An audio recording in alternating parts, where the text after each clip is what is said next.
Since that day, the house has remained silent.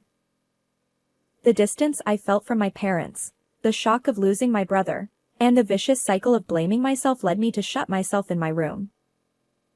How long had I been living like that? One day, my mother knocked on my door.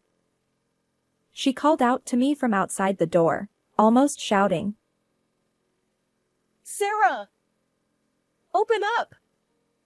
Let's talk properly. I thought about ignoring her and letting it pass. But if I didn't open the door now, I might never be able to talk properly with my father or mother again, and I might never be able to leave this room. Suddenly scared, I slowly opened the door.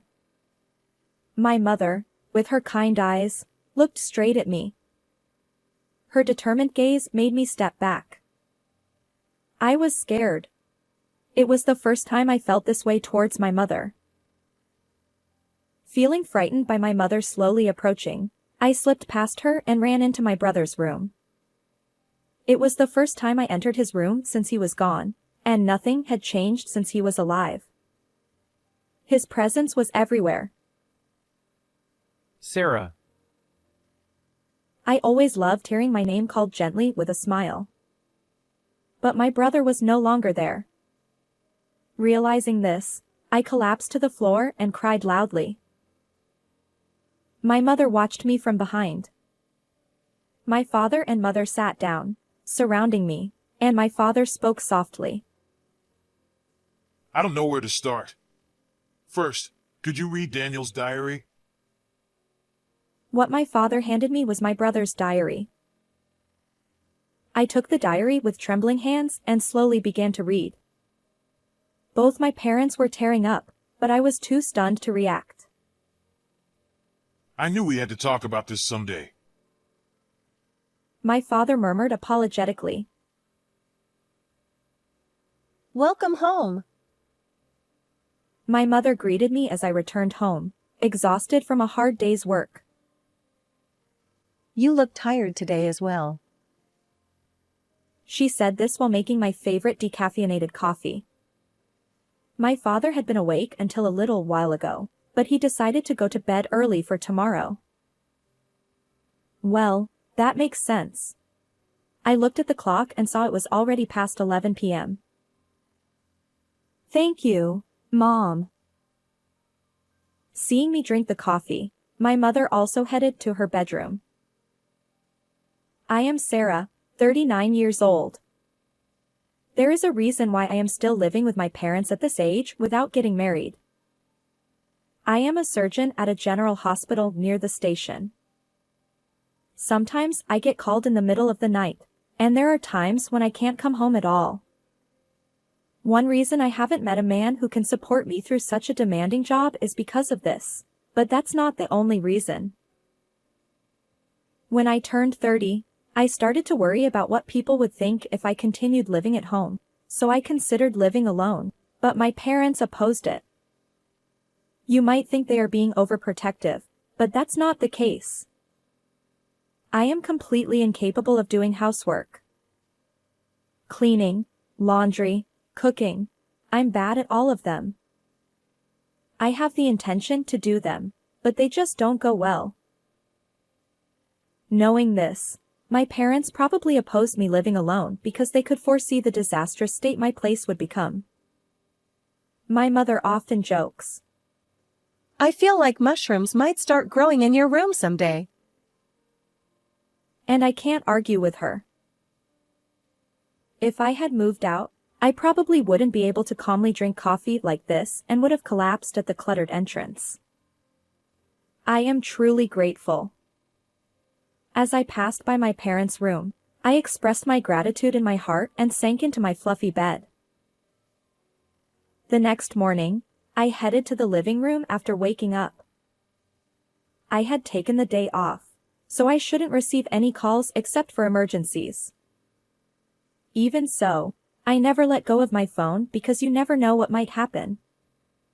My parents were already awake and had finished breakfast early. Good morning, Sarah. You were late last night. Are you okay? I could tell he was gently concerned about me. I'm fine. I sat down next to him and glanced at the newspaper. Seeing me, my father murmured. It's been 23 years since then. I looked at the date in the newspaper. Exactly 23 years. I nodded with an awkward smile. After finishing breakfast, my parents and I got ready and got into the car. My father was about to drive, but I said, I'll drive. I haven't driven the car recently, so I want to get back into the swing of things. I took the driver's seat. On the way there, the car was unnaturally silent. No one tried to speak. I'm sure both my father and mother had their own thoughts. As I drove, I also remembered many things. We arrived at the cemetery on the small hill and started walking silently. We reached a grave, cleaned it, and prayed together. Finally, my mother spoke. Daniel, we are doing well. Hearing her words, my father and I closed our eyes. Each of us spoke to him in our hearts, and eventually, we all looked up. Shall we go now?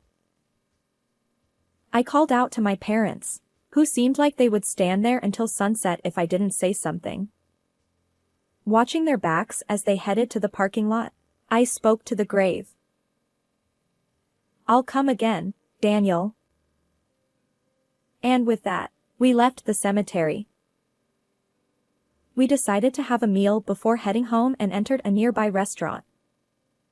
As I reached into my bag to take out my phone, something caught my eye.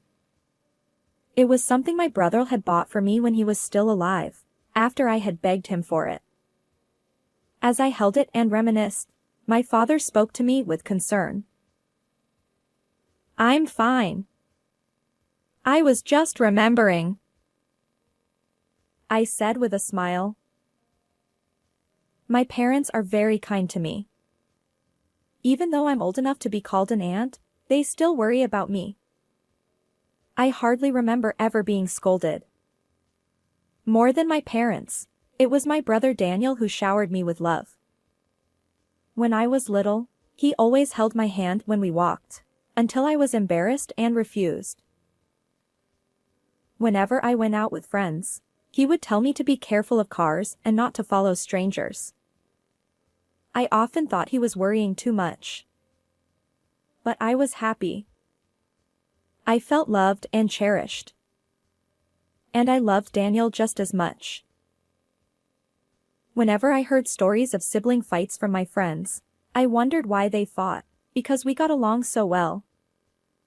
But I also felt a bit strange about it. No matter how selfish I was, my parents and Daniel would always listen with a smile. Why was I so cherished?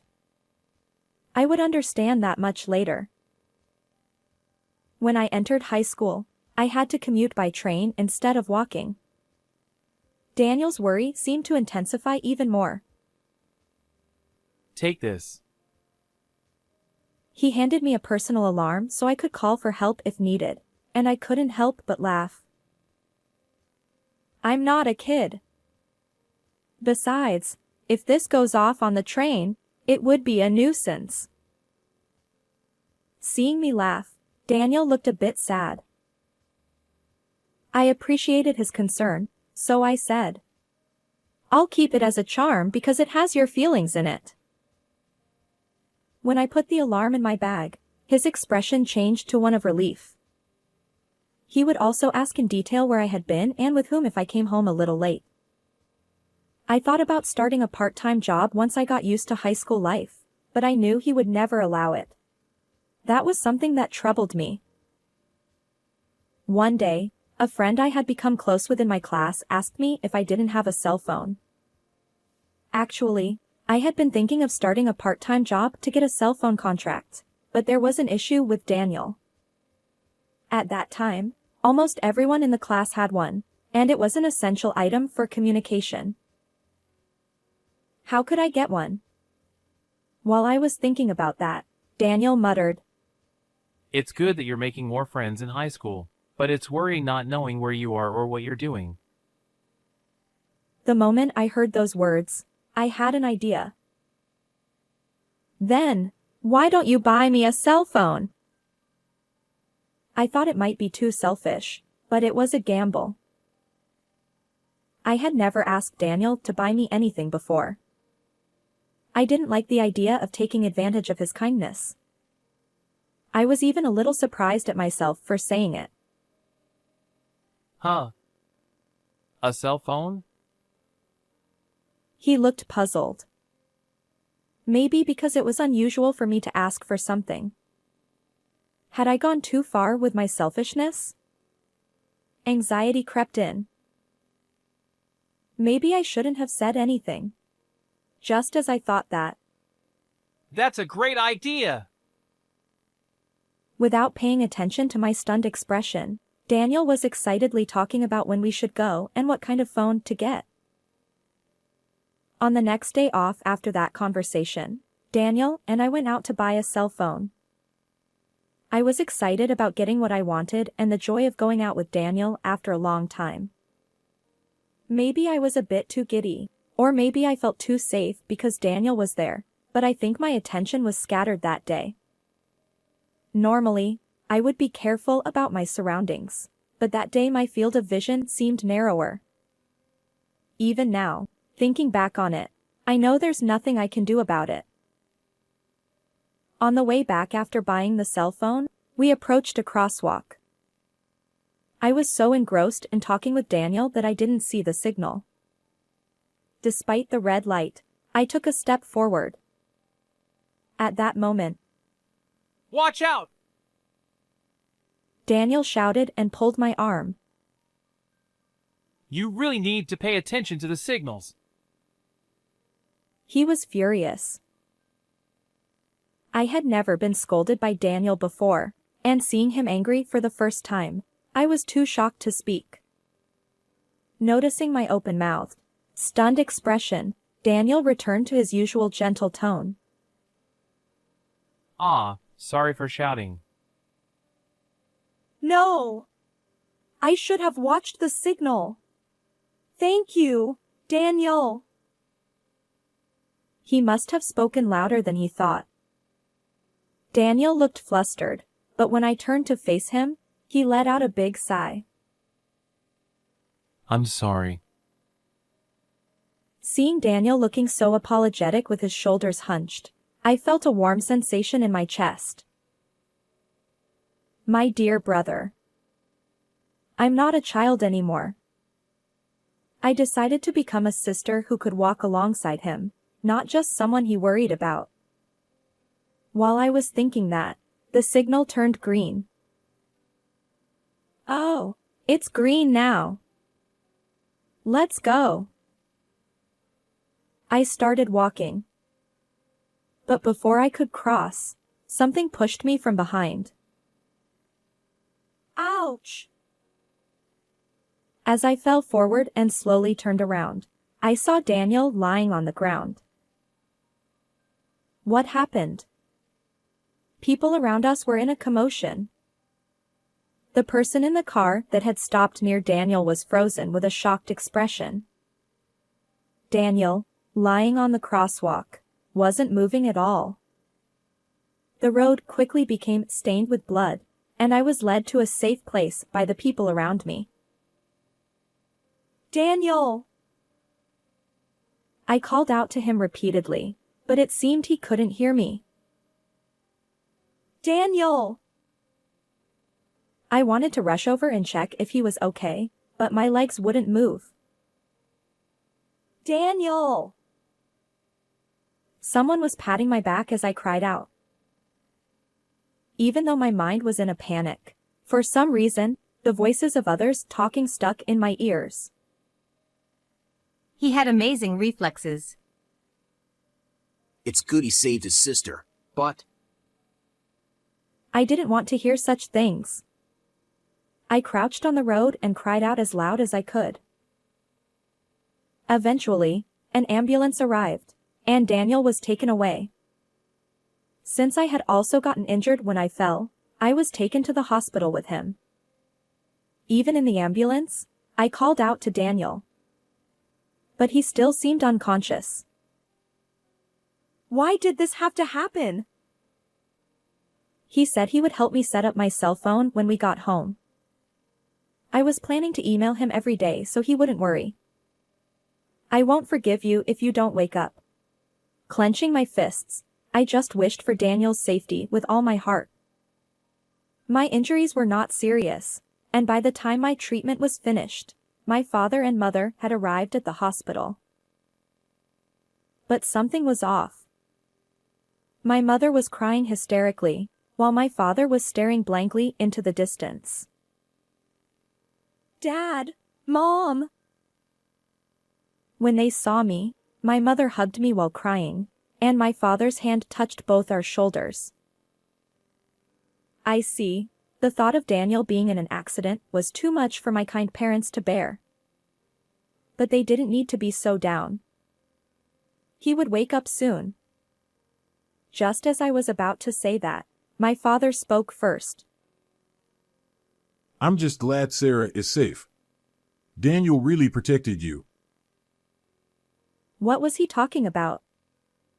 I couldn't help but laugh. Dad, what are you saying? Just me. Daniel will be fine too. My mother started crying again. I could feel her arms trembling as she held me. Mom, you're crying too much. Daniel will be okay. But neither my father nor my mother responded. How long did we stay there, hugging each other? A woman came over and spoke to us. She led us to where Daniel lay on a bed, looking completely different. Since that day, the house has been eerily quiet, and despite the lights being on, it felt dark. Perhaps out of concern for my depression, my parents didn't talk to me. They seemed distant, almost as if they were afraid of something. I felt a clear distance that hadn't been there when Daniel was alive. Gradually, I began to believe that Daniel's death was my fault, and I was consumed by guilt. Caught in a vicious cycle of feeling distant from my parents, the shock of losing Daniel, and constantly blaming myself, I withdrew into my room and stopped going to school. I spent my days doing nothing but reminiscing about Daniel and crying. On my desk, the shopping bag from the cell phone store we visited that day was left untouched. How long did I spend my days like that? My mother brought meals to my door every day, but I had no appetite and barely touched them. Then one day, as usual, my mother knocked on my door. Sarah, I'm leaving your meal here. I didn't respond and listened as her footsteps faded away. Soon, I would hear her going down the stairs. But then, her footsteps stopped and came back towards my room. She stopped in front of the door and spoke.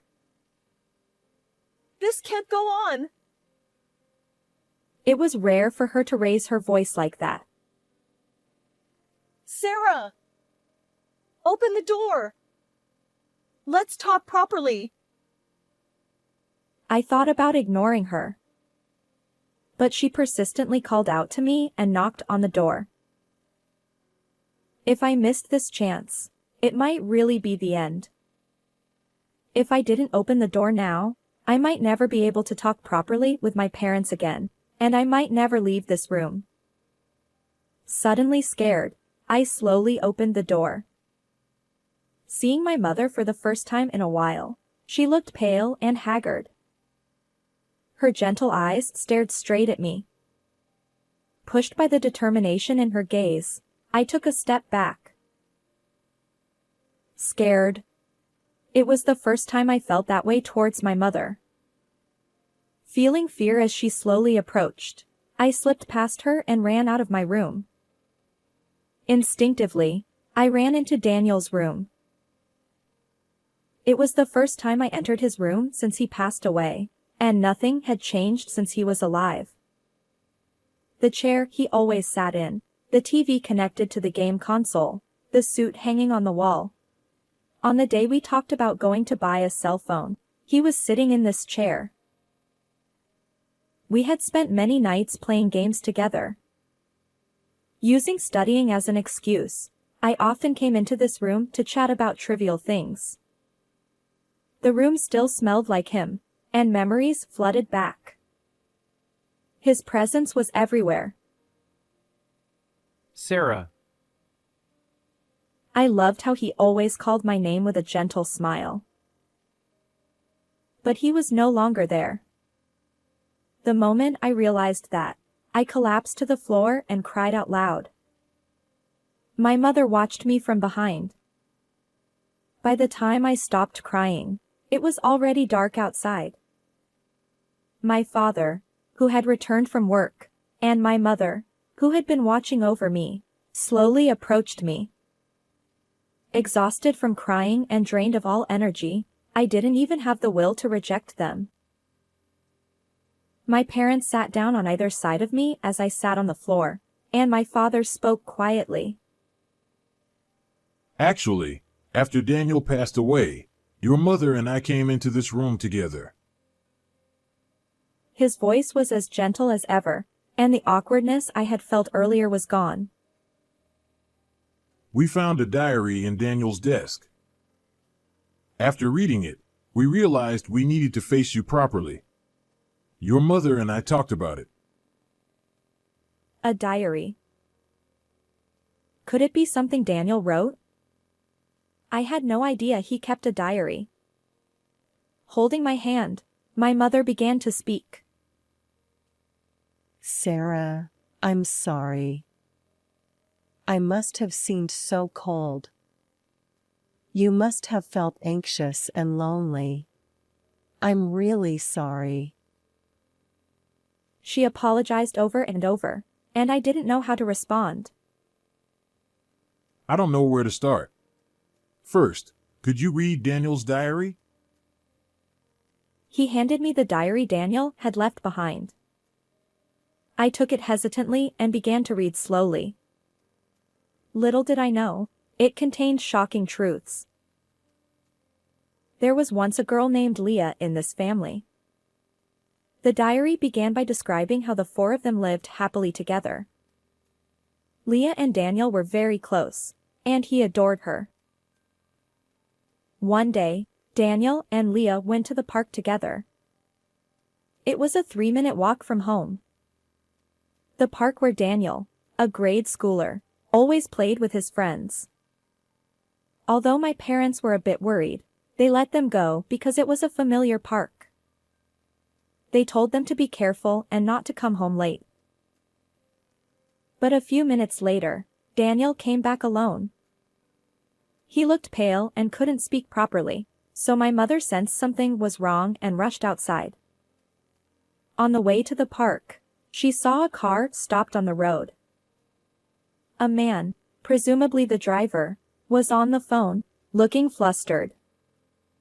When she reached the front of the car, she saw Leah lying there in a terrible state. I instinctively closed the diary. Even though I had cried so much already, tears still streamed down my face. My mother silently patted my back, and once I calmed down a bit, I continued reading. After losing Leah, the atmosphere in the family changed drastically. My parents blamed themselves for letting the children go to the park alone. Daniel felt guilty for being unable to do anything as he watched his sister get hit by a car. His depression was more severe than anyone else's, and he began to refuse to go outside. It became difficult for him to attend school, and my parents, feeling they couldn't go on like this, decided to adopt a child. Do you think it was a naive idea? But it was the only thing we could do.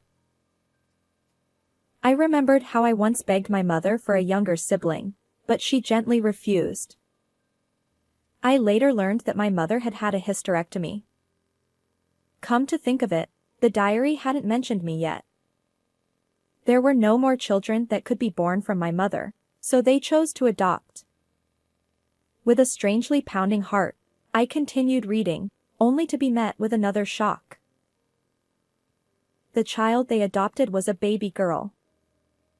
Her name was Sarah. What? Me? Both my parents were teary-eyed, but I was too stunned to react. I was adopted. I knew we had to tell you someday. He murmured apologetically. In the diary, it was written how Daniel regained his former vitality and how my presence saved him and our parents. The last sentence expressed his determination to continue protecting this beloved family. After reading everything, I took a deep breath. I couldn't believe I was adopted, but more than that, I couldn't bear the fact that my parents had lost both of their biological children in accidents. I began to understand why I had been treated with such exceptional care. After a moment of silence, my father began to speak. As it was written in the diary, Daniel risked his life to protect you, Sarah. The small life he couldn't save that day. To never repeat the same mistake, he protected my life with his own. Even though we weren't related by blood. Tears welled up in my eyes again. Even if he did that, my parents are still cold to me. Did my unspoken sobs convey these feelings? This time, my mother spoke to me. Sarah, it's not that you're father and I don't love you. My father nodded repeatedly. We lost 2 children, and we were so scared of losing you too. I can't understand the feelings of parents who have lost their beloved children. But the deeper the love, the greater the pain must be. We love you, Sarah, and you are very precious to us. Please understand that. Listening to them, it seemed that their fear of losing me overshadowed their love, making them unsure of how to interact with me. How could I know that if you didn't tell me? I spoke emotionally. After Daniel was gone, you both seemed so distant. I poured out all the feelings that had been bottled up in my heart. I was lonely. I confessed how I blamed myself for Daniel's death and how their attitude made me feel anxious, lonely, and sad. My mother hugged me. Then my father hugged us both. As we embraced, we cried together. Eventually, we lifted our heads, and my mother spoke. Sarah, we may be unreliable, but can we start over slowly, as an irreplaceable family? I squeezed my mother's hand and nodded firmly. Because to me, you both are my real family. Thank you. Thank you. As we looked at each other, I suddenly felt embarrassed and made a request to my mother. After crying so much, I'm hungry. Mom, can you cook? I'll help. And so, our family gathered around the dining table for the first time in a long while. The next day, I got ready to go to school. I checked my uniform and hairstyle for any disarray and made sure I hadn't forgotten anything, over and over again. Then, I put the cell phone, which Daniel had bought for me, into my bag. It had a strap attached to it that we had picked out together at a shop on the same day. It sparkled brightly, as if illuminating my future. After having breakfast, I finished getting ready to leave. But suddenly, I was overcome with anxiety and looked at my parents, who were watching over me from behind. It had been 2 months since I stopped going to school. Would I be able to fit in with my class now? Sensing my anxiety, my parents each took one of my hands. It's okay. I have a place to come back to. I have a family waiting for me. With determination, I stepped outside the house. I never imagined you would become such a fine doctor. Even though you can't clean or cook at all. As we ate, the time passed peacefully. I became a doctor because I wanted to save as many victims of accidents like Daniel's as possible. After returning to school, I studied tirelessly, even sacrificing sleep, and eventually decided to go to medical school. Of course, there were many twists and turns along the way. But the presence of Daniel, who continued to live on in our hearts, supported me many times. The next morning, I packed my usual work tools into my bag. When I opened my bag again to check if I had forgotten anything, I saw the strap shining brightly. I had cherished it since that day. It was a treasure I had bought with Daniel. Today, too, it seemed to be pushing me forward. Before leaving the house, I looked back inside. Then, in a loud voice, I said, "I'm off." I felt like I heard Daniel's voice along with my parents' voices. Take care. How did you like this story? Please don't forget to subscribe to the channel. See you in the next video.